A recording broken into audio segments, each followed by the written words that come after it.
hope you enjoy listening to this weekly podcast from LifeLine Church. You can find out more and discover our other podcasts by searching for LifeLine Church, visiting lifelinechurch.co.uk, or by taking a look at our YouTube channel, LifeLine Church Dagenham.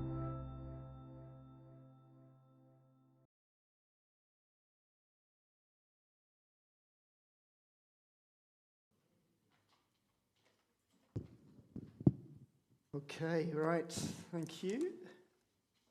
Been given superpowers, ask us for an autograph. We sing, we dance, we'll make you laugh. Don't you want to be like that?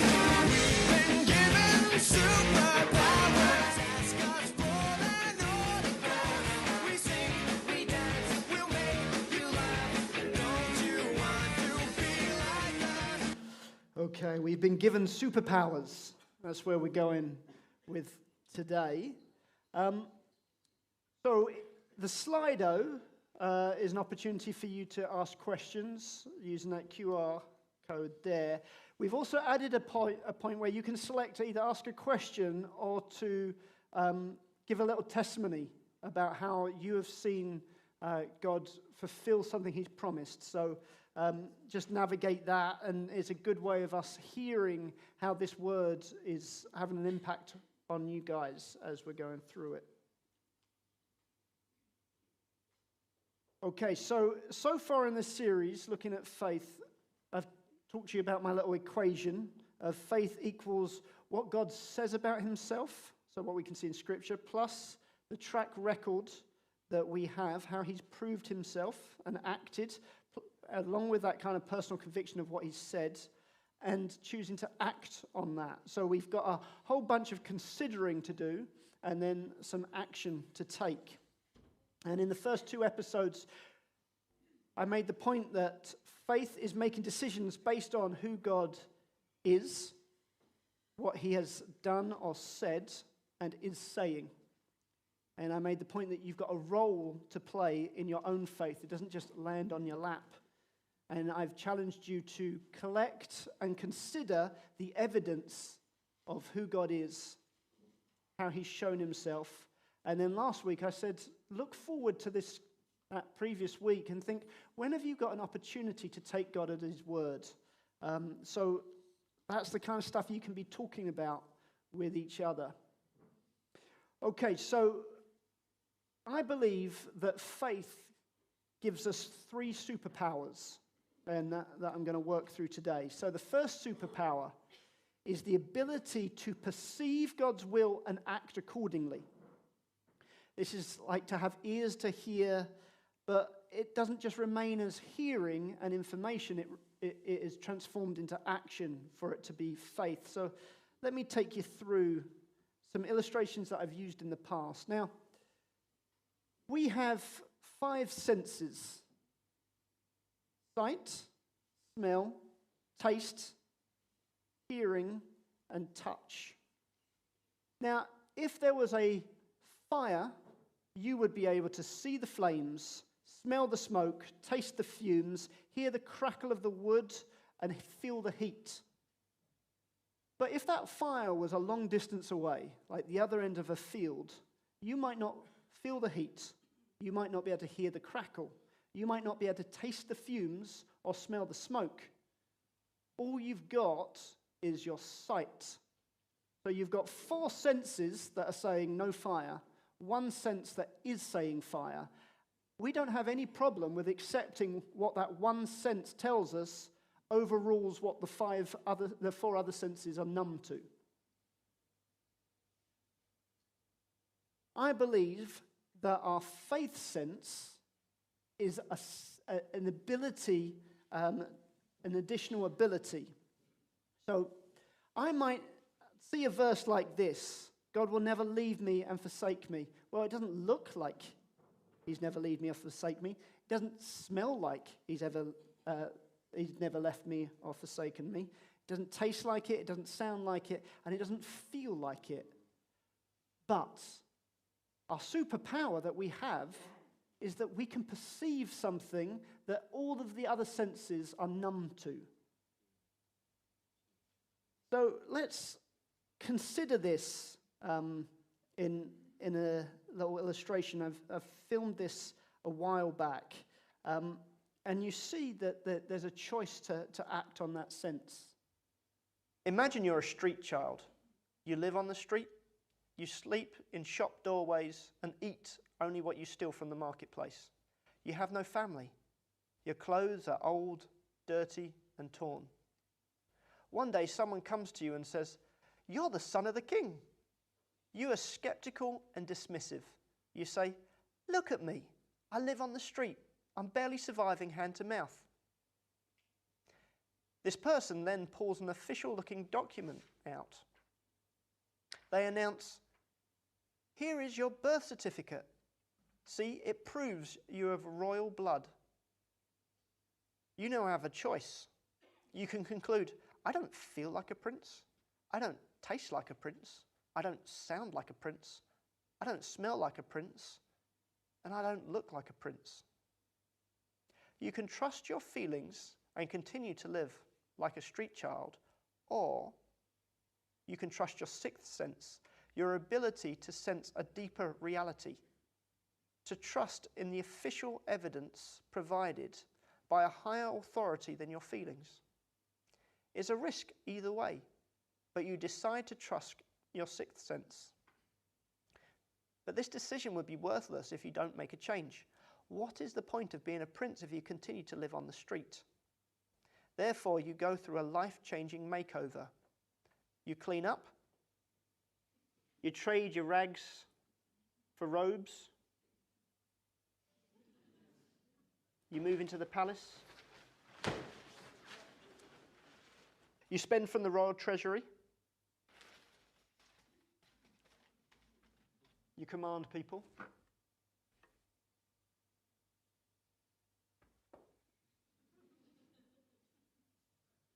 And you feast and relate to the king, your father.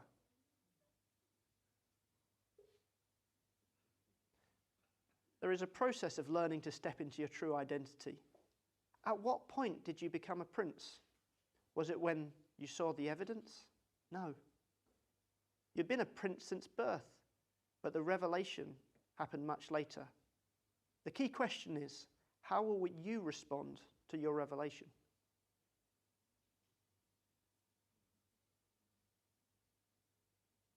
So let's have a little think about that. Can you think of a time when you became aware of new evidence by your faith sense? Just like we've talked about the fire in the field, that we weren't aware that there's only one sense that was perceiving it. Or like the Bible verse that we talked about, when you just become aware of something that you weren't aware of before, or in that drama it was the birth certificate. What was the thing that happened that caused you to see completely different? And then I want you to ask, did you act on that evidence? Like the street kid had to change quite a bit about the way that he lived to live according to the new evidence. So talk to the person next to you. Can you think of a time you became aware of new evidence by your faith sense, and did you act on this evidence?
Okay. It's a tough question. It does take some thinking about, so I do encourage you to keep thinking when you've left today and talk it through with people that are close to you. See if you can kind of clarify. So it doesn't have to be particularly dramatic. I know one of the words that I talked about last time when we was talking about personal conviction was you're the head and not the tail, was one of the words that was brought to me. Now, I could have found that in the Bible, but when the person brought it to me, there was something about me, about inside that just felt, yeah, that's for me. That's now. That is, I'm taking that. I'm receiving that. But I couldn't just then think, but suddenly my environment should change around that word. It didn't. I changed within my environment.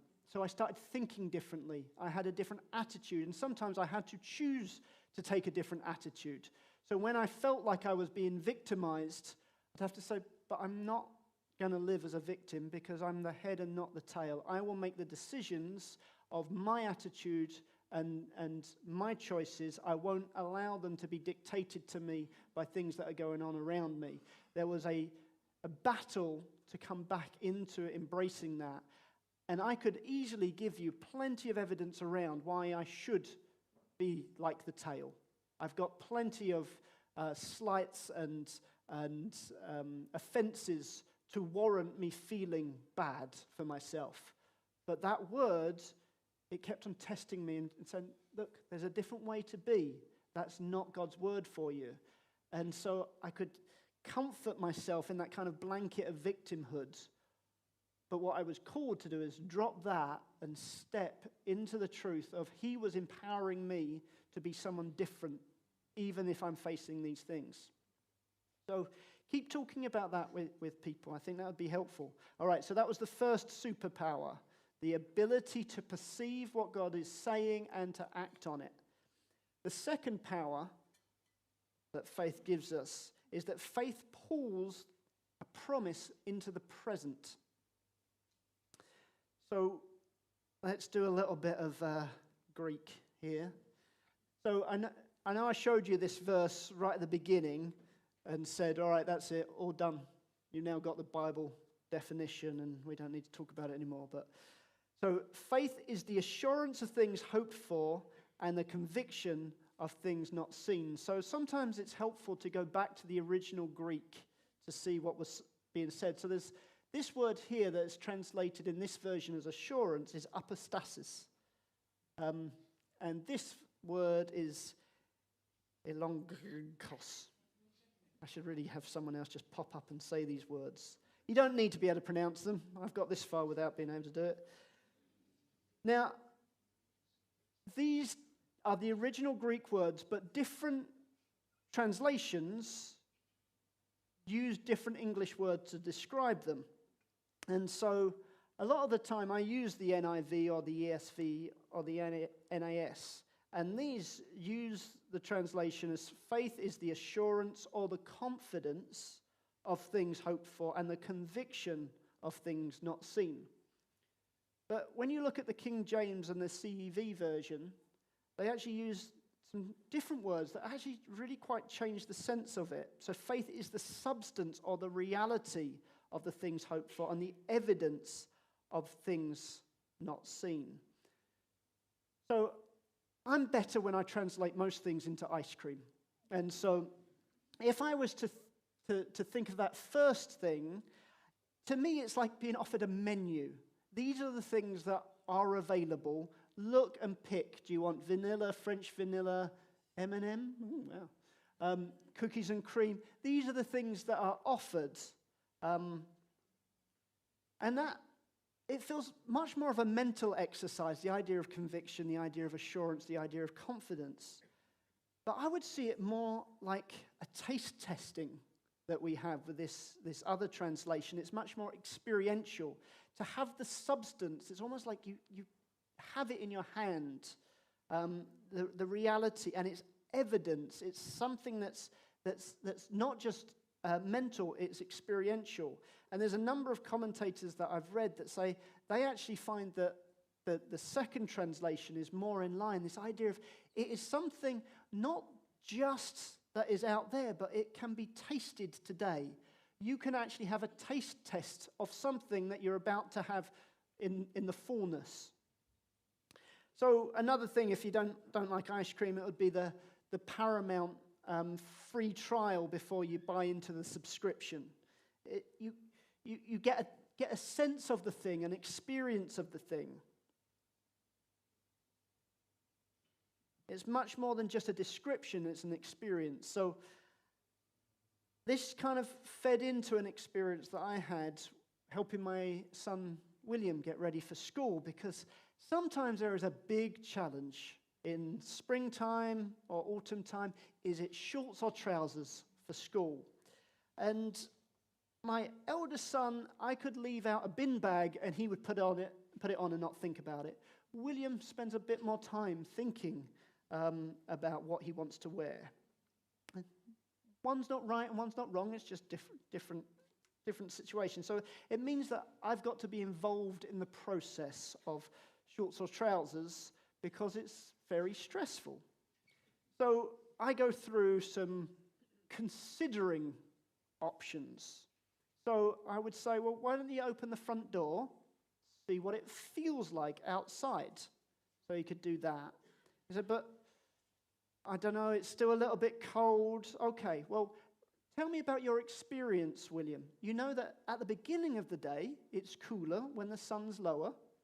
By the time the sun's at midday, it's warmer. So you've known that, you've seen that. I've also got the power of Met Office in my phone. And so we will look at what the forecast is.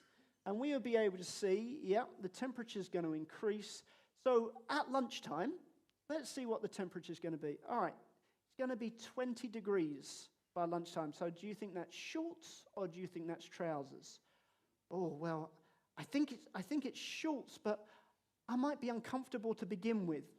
Yeah, that might be. What if I get there and everyone else is wearing trousers? I'm only one in shorts. I'll stick out like a sore thumb. I'll feel awkward.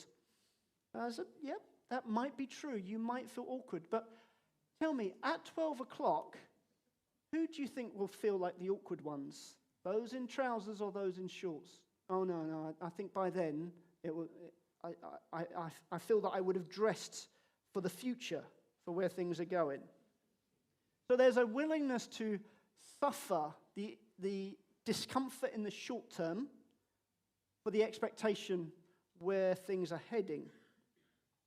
I had a conversation with one of the guys that I do football coaching with, and we were talking about the fact that parents often don't say if their kids are coming to matches or not, and it's frustrating.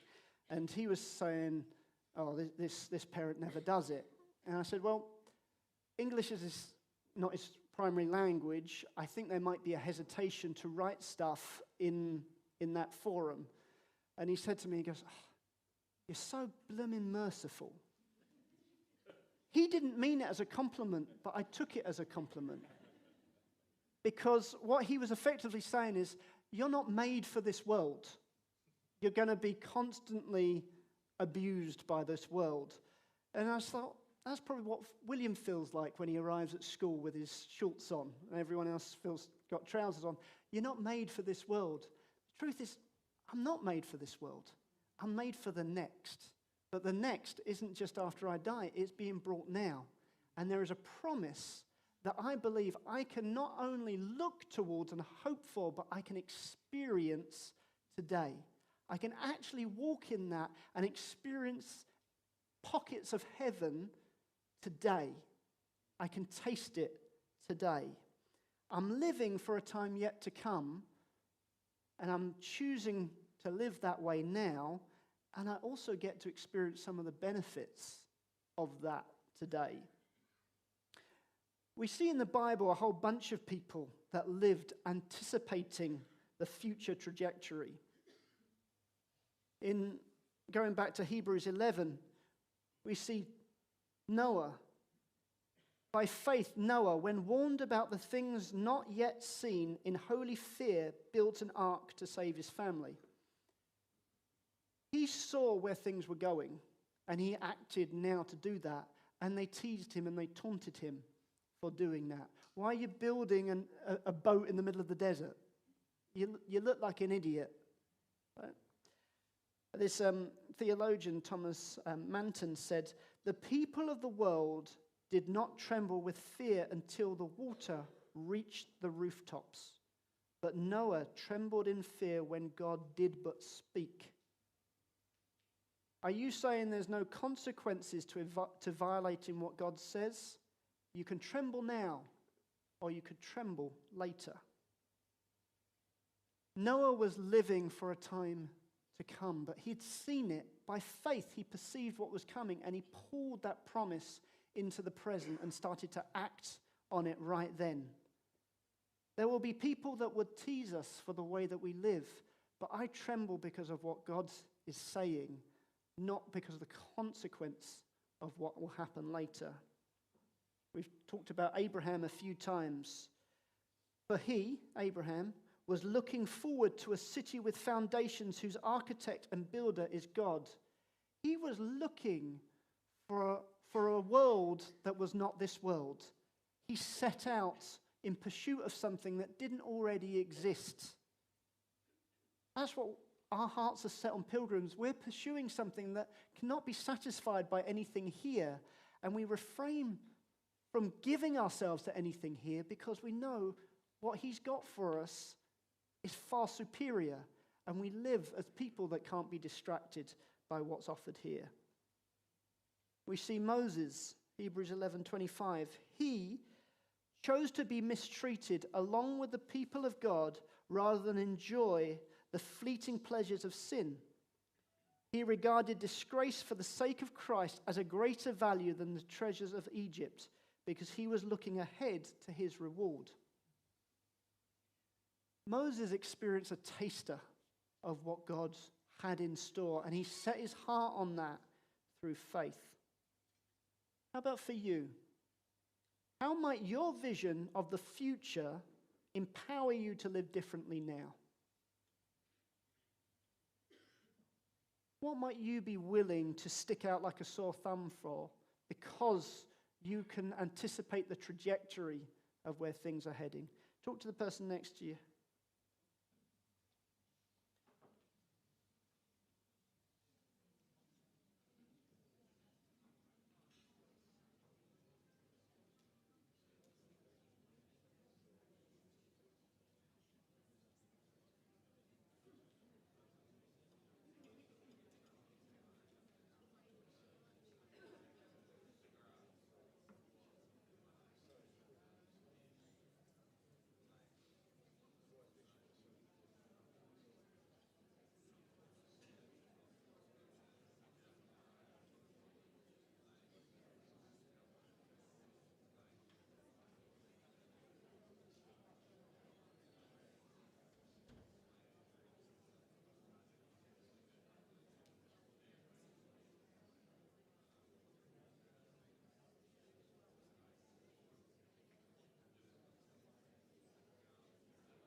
Okay.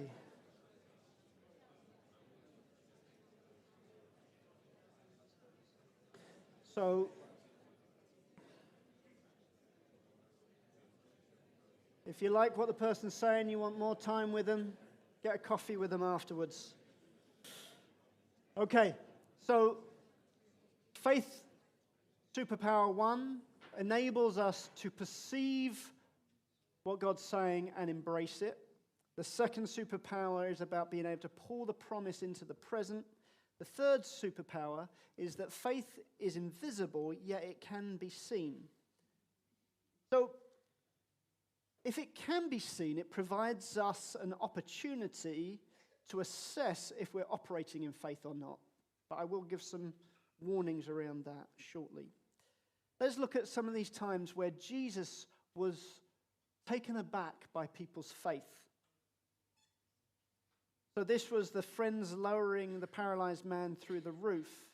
Said, when Jesus saw their faith, he said to the paralyzed man, "Son, your sins are forgiven." What had he seen? What had he seen when he looked up and he saw what they'd just done?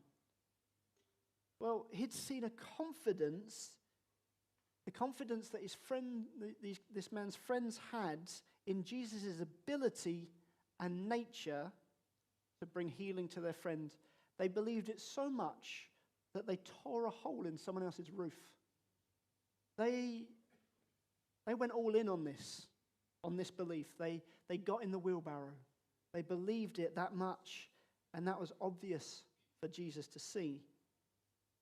How about this occasion? This is when Jesus is walking through an area outside of Israel. A Canaanite woman from that vicinity came to him crying out, "Lord, Son of David, have mercy on me. My daughter is demon-possessed and suffering terribly." Jesus did not answer a word. So his disciples came to him and urged him, "Send her away, for she keeps crying out after us." He answered, "I was sent only to the lost sheep of Israel." The woman came and knelt before him. "Lord, help me," she said. He replied, "It is not right to take of the children's bread and toss it to the dogs." "Yes, it is, Lord," she said. "Even the dogs eat the crumbs that fall from the master's table." Then Jesus said to her, "Woman, you have great faith. Your request is granted," and her daughter was healed at that moment. For our modern day Western mindset, this is a very tough scripture to engage with. This feels really rude. I think it was rude. I think Jesus was provoking and drawing and testing something in this woman that we today gain the benefit of. What was it that Jesus was so amazed at? I think it was her persistence in the face of resistance. She didn't take no for an answer. And she was humble. In fact, humiliated. She could understand that Jesus had the power and the authority, and he would be willing to receive a request from a Gentile.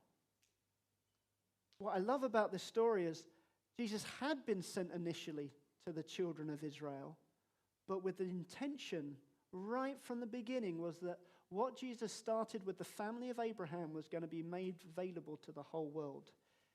She saw where things were heading, and she said, "I want a taste of that now." Her faith poured a future promise into the present, and Jesus saw it for what it was.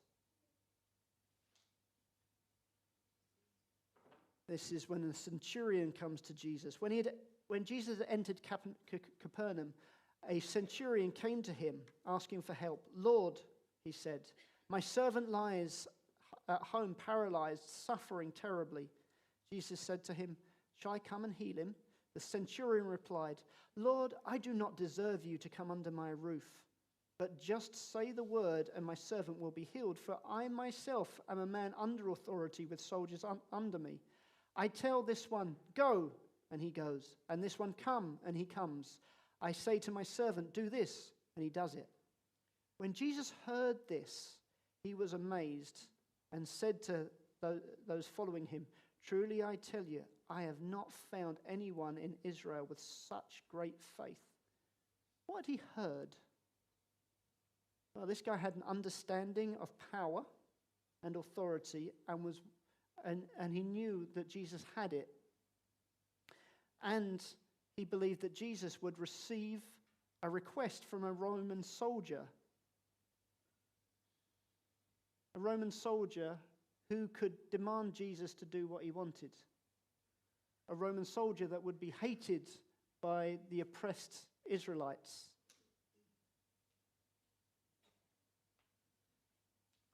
But there was something that he had seen, the centurion had seen, and he chose to believe, and he put his weight in the wheelbarrow, and Jesus saw that for what it was. So here we've seen 3 examples of when people have acted with faith. 2 of those were people completely outside the remit that Jesus had initially been sent to. But here we're going to look at those that were slap bang in the middle. In fact, they were the 12 that he had personally selected. We're going to look at where they didn't have faith and how Jesus saw that. So this is the story of the storm at sea. And the disciples, including some well-experienced fishermen, they are absolutely freaking out. So this can't have just been a normal storm. They would have seen normal storms. This is probably a hurricane that they've just found themselves in. And they're crying out and they're terrified. Jesus, wake up, wake up. Don't you care? We're going to drown. They're the type of things that they're saying. Jesus' response, where is your faith? He asked the disciples. In fear and amazement, they asked one another, who is this?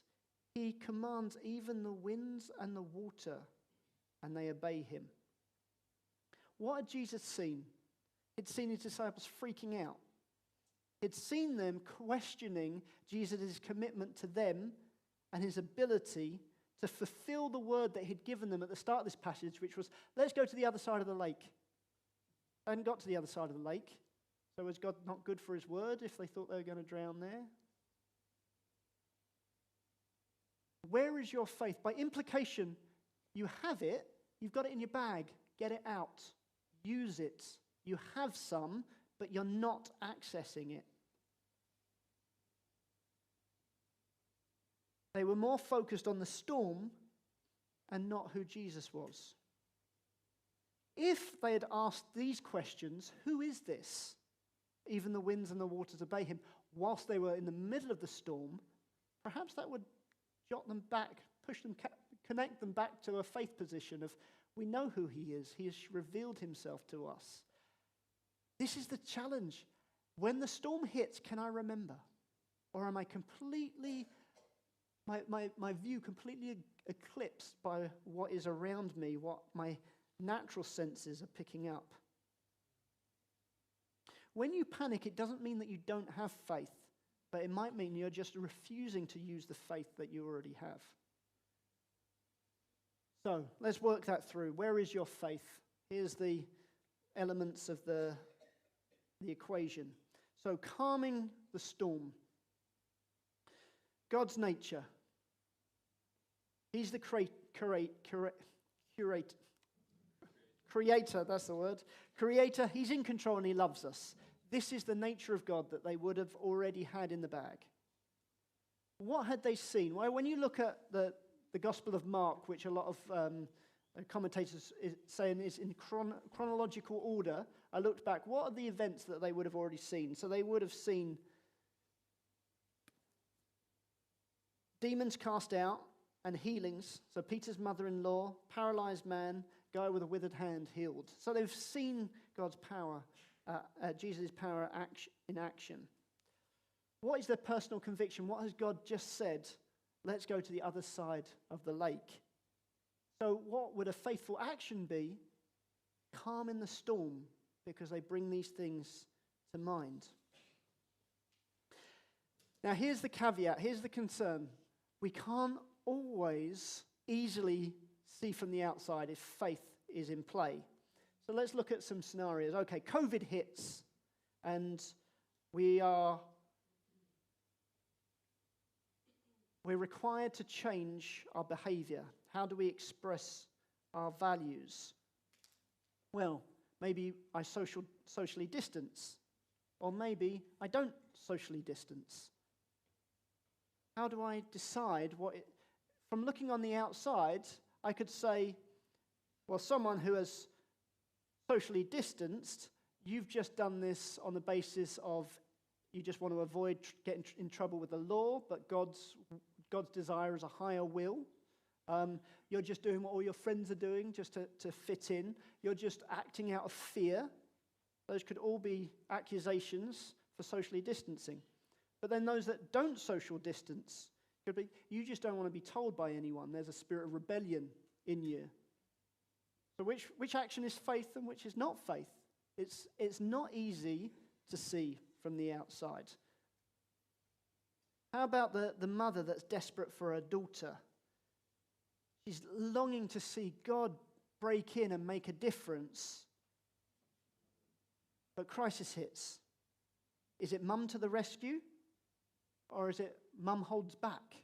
Which is the faith-based response in this? It's not necessarily easy to see from the outside. I can say God knows and loves my daughter, has a purpose and can bring good out of these consequences. But therefore I should hold back. But sometimes God empowers me to step in. Which ones to do? How about believing for money? Well, do I cut my spending or do I not cut my spending?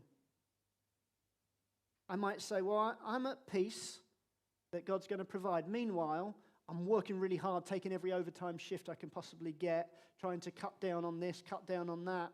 Or am I actually trusting and at peace?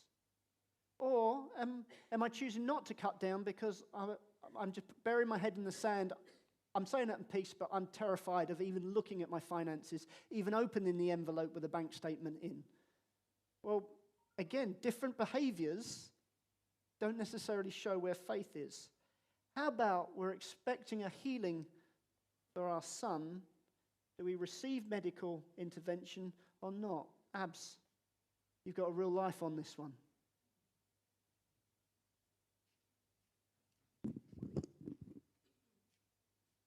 Yeah, so many of you know about Miles. Some of you might not. So my son, he was born at 26 weeks, and he was about the size of my hand here. So he kind of was fighting for his life, really. Most of the time he was in hospital, and regularly the doctor, well, every day the doctor would come up to you and tell you kind of the situation, what's going on with him. So we were quite used to being told quite bad, very negative news. I mean, that was the reality. But I remember one day going into the hospital. It was probably about halfway through him being in there. He was in there for about a bit over 3 months. And the doctor was like, "Oh, I need to talk to you." I was like, "Oh, great." And he just started saying all this stuff. I think he was saying, "Oh, his brain is swelling up or something." And he said to me, "Oh, I think you just need to sit down." And I just remember something like it was God rising up in me at that time. And I was like, "No, you don't get to tell me to sit down. And you don't get to tell me that this is going to happen to him."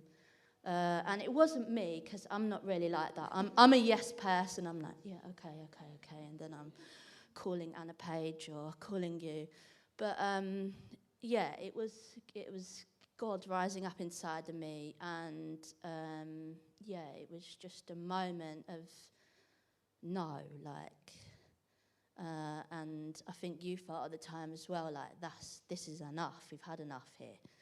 And that was a moment, really, then I think the church came together and prayed for him, and we saw really a kind of dramatic change in his health at that time. So that was one of the things. So when it comes, Abs, to that word, talk about the word that you got. Oh, yeah, sorry, I forgot an important part. So obviously when he was born, lots of people had words for us, and I think this particular word came from Daniel, my husband. I thinking about the story in the Bible of Shadrach, Meshach, and Abednego when they get thrown into the fire for not worshipping the fake idol, and they came out of the fire and they didn't even have like any smoke on them. And he said, like, I feel like this is a word over Miles' life, that, you know, he is in the fire at the moment, and he was kind of fighting for his life. He was in the fire, but that God says that he's going to emerge with no smell of smoke on him. And at that time, it was pretty like, whoa, okay, this is really amazing. So yeah, that was something that we could hold on to, and I guess when the doctors would come and tell you things like that, that was contrary to what the word we felt like over him. And even really to this day, we're kind of going back to that word. God, you said that over him. So what does that mean when a doctor this week tells me that, you know, his grommet is blocked and his hearing has gone down? You know, do I just accept that, or do I say, well, no, God said that over him, so I'm going to see God unblock this grommet? And, you know, yeah, so I think it's constantly being reminded of that by people around us. You're quite good at, you know, asking questions, and yeah, it's constantly. And that. Oh, have I turned myself off? No?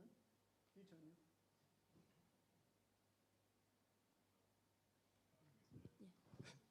Yeah. And so Abs can take that word and say, oh, it must mean that we mustn't take any medical intervention because we're just looking that God's going to do it all. Well, that's not necessarily what God said. And so there's a working this through of, okay, I'll receive this medical intervention. And sometimes there's a hesitation, no, I'm not quite thinking that one, or I've got to push this one through because I need more intervention. But working through as we go. Thank you. Okay.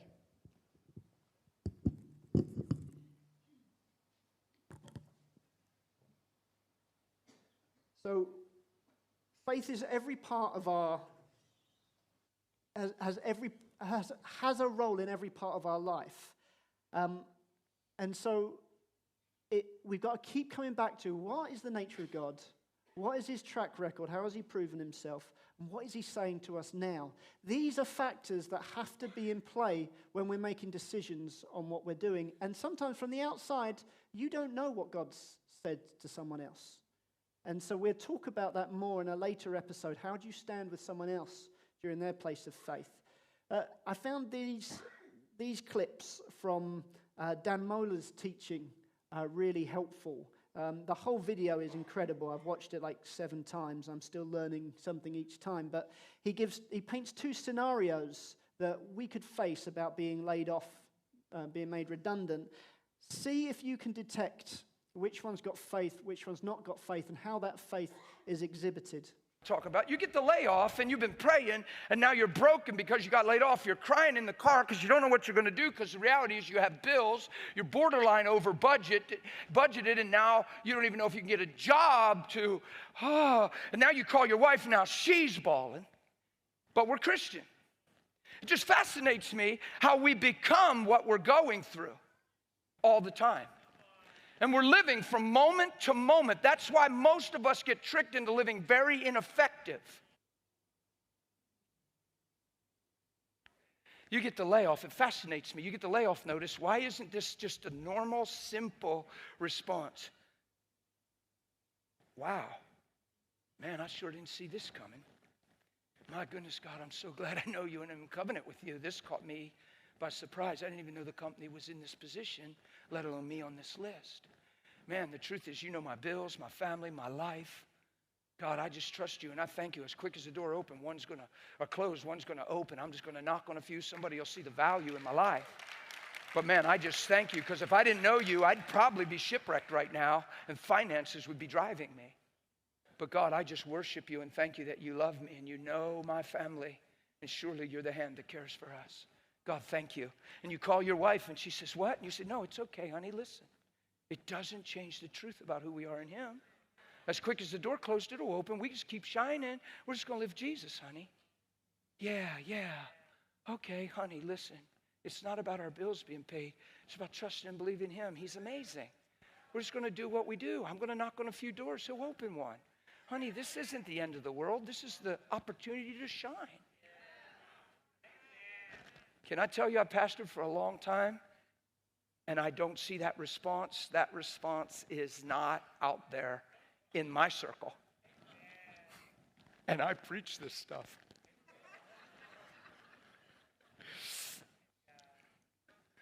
It's out there in some folks. I want it to be out there here. I want us to be a people that can get hit by a storm like being made redundant or getting back those health results or discovering something we didn't know about someone that we care about. And we're able to recalibrate where we are and remember who he is. I was talking to my wife the other day, and she's a school teacher, and so at the start of term they got to do all of the safeguarding things again, and it's pretty full on. I guess if you're teachers, you know, like, these are the stats, this is what's going on in this neighborhood, these are the violent crimes and the stuff that's going on. And you get the news on a daily basis. This stuff hit me this day. Just this massive tidal wave of just, oh my goodness, oh, what am I doing? I just felt the negativity just clouding down over me. And I could then react and work in that basis. But because this stuff's been on my mind, because I think God is offering us a different way, God, the clouds have just come over the sun, but I know it is still there. And so I'm going to take some time now to remember who he is, how he's proved himself to me and my family time and time and time again. And I'm going to rest on your word, what you've said about us. And now I'm going to choose an attitude and a mindset that puts the weight on those things being true. And it was just like it was the clouds just parted again. It's like, okay, I see the light again. Sometimes it takes a bit of wrestling. Even for Jesus, when he's in the Garden of Gethsemane, he's wrestling to realign himself with God before he goes to the cross. And it's okay that sometimes there's a wrestling, but there's a looking for what is the truth. So here's a quick, actually, I didn't ask you that one. Okay. I want you to take this question away. I'm not going to give you this one now because we're short on time, but if faith can be seen, where have you seen your faith? Where have you taken an action, so an attitude, a mindset, or an actual decision where you've seen, yeah, that was faith in action, just like Abigail described that almost, I'm going to stand up when you've told me to sit down.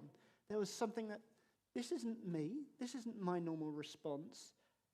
She's not going to thump the doctor in the face and say, you shouldn't be saying these things, because facts, presentation of facts do not undermine faith. Give me all the facts. Yeah, sure, it's your profession, it's what you're told to do. That's great, I hear that. But I'm looking to someone that has greater reality than that. I'm looking for something that, when all of my other senses deny, I can still perceive that this is real. Have you ever called a decision faith when it wasn't? So again, this one's a take away with you. So for instance, I've claimed that I've got faith for an exam, but I don't revise because I'm actually lazy. I call it faith. It sounds more palatable, but I'm just being lazy. I just want to play on the computer for longer. I claim that by faith I'm at peace, but really I'm just in denial. I've buried my head in the sand. I'm not actually engaging because the facts scare me, so I don't look at them. I claim I'm in faith for income, for God to meet my needs, but outside of that setting, I'm in panic mode, and I'm constantly trying to make the budget meet, and I'm trying to find any additional source of income. Doesn't mean that God might not send you that way to do that. But if your basis is not who he is, how he's proved himself, and what he's saying to me now, I am being pushed around by the storm.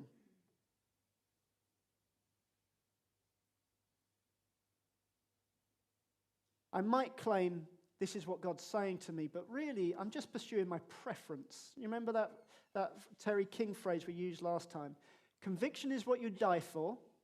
Everything else is preference. Have I just promoted my preference and I'm claiming it's faith? I don't want us to do that, because if you call something faith that isn't faith, you stop looking for faith. You stop looking for God's voice to come into a situation that absolutely radically changes how you are in that moment. Don't call something faith that's not faith, because his voice, the same voice that spoke and stars appeared, the same voice that spoke and the seas appeared, wants to speak into your life. But if you've decided this is faith and it's not faith, you don't have ears to hear his word that will transform what you're going through. Don't call something faith that isn't faith. So, in conclusion, faith is a superpower that enables us to live who we'll be in the future. Now, I want you guys to ask God to show you one decision you can make this week to live differently, to live in line with his view of the world. What is the trajectory of where he's taking things? Maybe I choose to be honest when everyone around me isn't being honest. I'll stick out.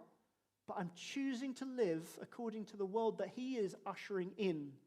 And actually, he's inviting me to be part of the welcome ceremony for the world. And I can create a pocket of heaven just by being who he's called me to be and relating to him how he is wherever we are. Thank you for listening to this podcast by LifeLine Church. We hope this message has been an encouragement to you. We are a relational church who live to demonstrate God's love to one another and our surrounding community in real and practical ways. We believe that this love can restore our families, our friendships, our communities, and our nation. We'd love to connect further with you, so please visit our website, lifelinechurch.co.uk, or interact with us on Facebook at lifeline.church.uk.